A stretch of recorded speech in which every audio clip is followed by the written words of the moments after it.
That restriction on legal travel between the valley and northern Mexico is also impacting funding for Customs and Border Protection. They're losing money and spending more as more people cross the border illegally. Tomorrow, President Biden is set to release his $6 trillion budget proposal for next year, which will include funding for the Department of Homeland Security. Here's Channel 5's Tanvi Verma.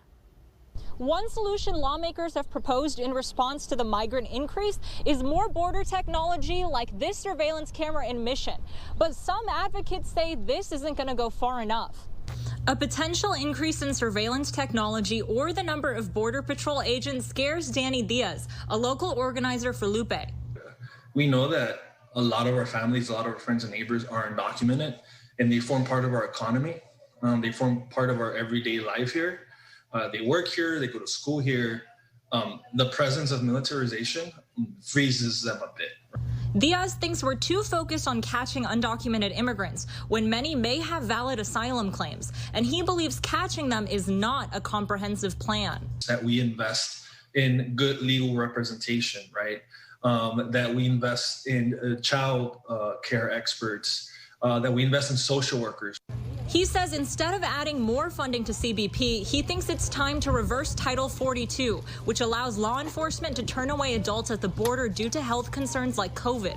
Diaz says if people are allowed to apply for asylum, they won't need to enter the country illegally. Or a lot of people are being detained and returned back to Mexico into border cities like Matamoros, or right now we're hearing reports about Reynosa. But Congressman Henry Cuellar says Customs and Border Protection does need more resources for two reasons. One, because part of their funding comes from border crossings and travel.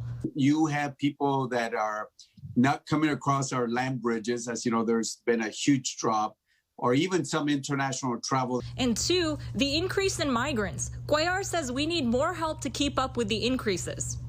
Last month, we had 178,000 people that were encountered. The months before, we had over 150,000. So there's all this needs.